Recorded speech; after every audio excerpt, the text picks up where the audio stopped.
adalah gembalaku, takkan kekurangan aku. Ia membaringkan aku di padang berumput hijau. Saudara-saudara yang terkasih di dalam Kristus, selamat pagi. Salam jumpa lagi dalam Sabda Siap Saji. Sabtu 16 September 2023, peringatan Santo Cornelius dan Santo Siprianus, Paus dan Uskup. Marilah kita berdoa dalam nama Bapa dan Putra dan Roh Kudus. Amin. Marilah berdoa. Allah Bapa. Amin. Loh, baca dulu.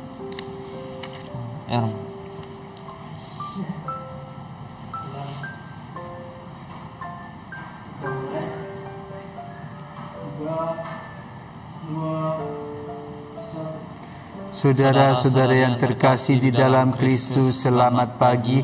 Salam jumpa lagi dalam Sabda Siap Saji. Sabtu 16 September 2023, peringatan Santo Cornelius dan Santo Siprianus, Paus dan Uskup. Marilah kita berdoa dalam nama Bapa dan Putra dan Roh Kudus. Amin. Ya martir pahlawan suci, jejak Kristus kau ikuti, musuh sudah kau kalahkan, kini engkau dimuliakan. Semoga doamu yang sakti menghapuskan dosa kami, menyingkirkan kejahatan yang merusak kesatuan. Terlepas sudah tubuhmu dari ikatan belenggu, lepaskan belenggu kami agar dapat hidup suci. Dipujilah Allah Bapa bersama Putra tercinta dan Roh penghibur ilahi, selalu tak kunjung henti. Amin. Tuhan bersamamu Dan bersama rohmu. Inilah Injil Yesus Kristus menurut Lukas. Dimuliakanlah Tuhan. Lukas 6 ayat 43 sampai dengan 49. Yesus menyampaikan wejangan ini kepada murid-muridnya. Tidak ada pohon baik yang menghasilkan buah yang tidak baik, dan tidak ada pula pohon yang tidak baik yang menghasilkan buah baik. Sebab setiap pohon dikenal dari buahnya. Karena dari semak duri orang tidak memetik buah ara, dan dari duri-duri orang tidak memetik buah anggur. Orang yang baik mengeluarkan barang yang baik dari perbendaharaan hatinya yang baik. Tetapi orang jahat mengeluarkan barang yang jahat dari perbendaharaan hatinya yang jahat. Sebab yang diucapkan mulutnya meluap dari hati. Mengapa kalian berseru kepadaku, Tuhan, Tuhan, padahal kalian tidak melakukan apa yang kukatakan? Setiap orang yang datang kepadaku dan mendengarkan sabdaku serta melakukannya, aku menyatakan dengan siapa ia dapat disamakan. Dia itu sama dengan orang yang mendirikan rumah, yang menggali dalam-dalam dan meletakkan dasarnya di atas batu. Ketika datang air bah dan banjir melanda rumah itu tidak dapat digoyahkan karena dibangun dengan kokoh. Sebaliknya, barang siapa mendengar sabdaku dan tidak melakukannya, ia sama dengan orang yang mendirikan rumah di atas tanah tanpa dasar. Ketika dilanda banjir, rumah itu segera roboh dan hebatlah kerusakannya. Demikianlah sabda Tuhan. Terpujilah Kristus. Selamat pagi Romo. Selamat pagi David. Kenapa kali ini Yesus mengumpamakan kita yang mendengarkan sabdanya namun tidak melaksanakannya itu seperti rumah yang dibangun tapi dasarnya itu tidak kokoh?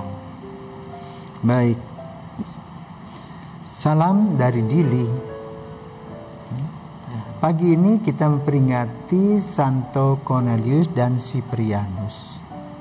Nah, siapakah sosok dua orang kudus ini? Kamu tahu, kenal nggak orangnya? Jadi begini.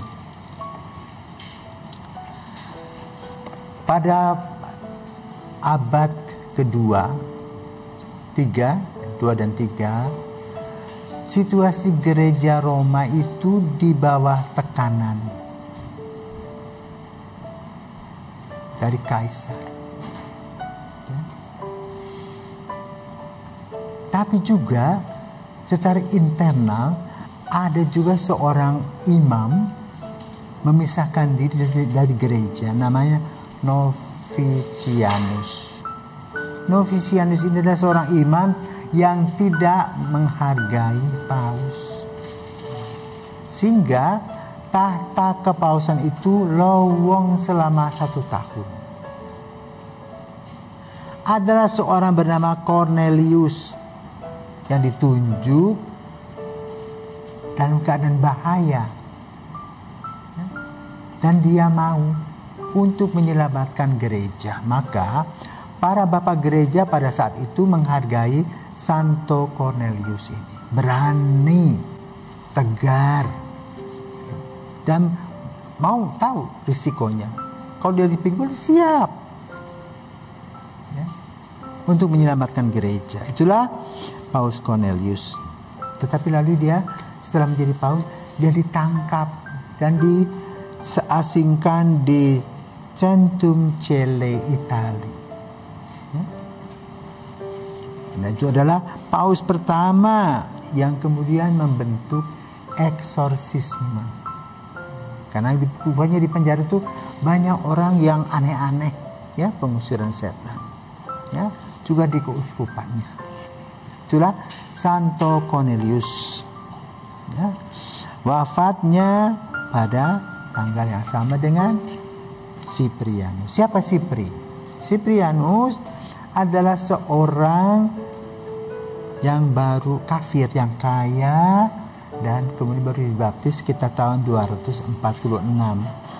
Ya.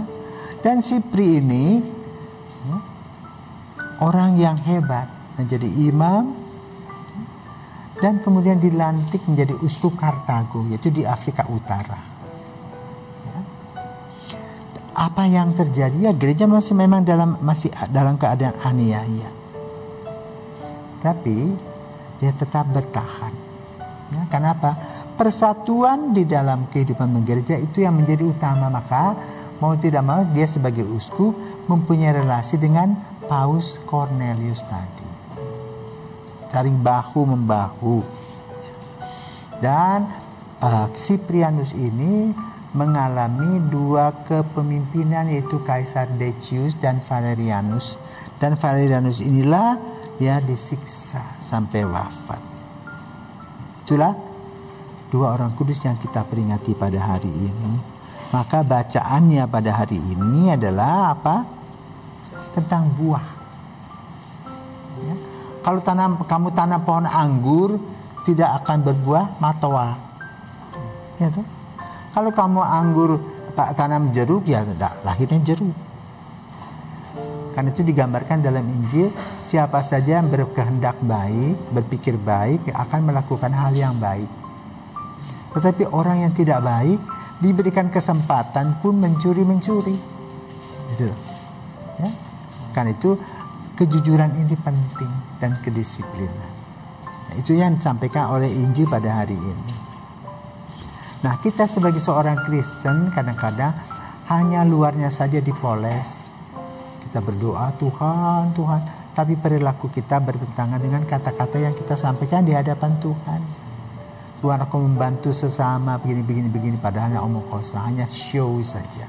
Ya, maka Yesus mengkritisi apa yang kita lakukan. Jangan pamer dengan pakaian, tapi pamerlah dengan karya nyata, dengan doa-doa. Ya. Karena itu orang yang kokoh dan teguh seperti Cyprianus dan Cornelius itu digambarkan seperti orang yang membangun rumah di atas padas. Tetapi orang-orang yang tadi sembarangan, mungkin kita termasuk di dalamnya, adalah orang-orang yang membangun rumah di atas tanah. Kalau ada banjir datang langsung roboh. Ya?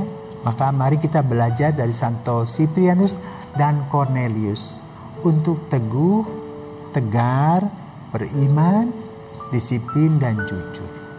Ya.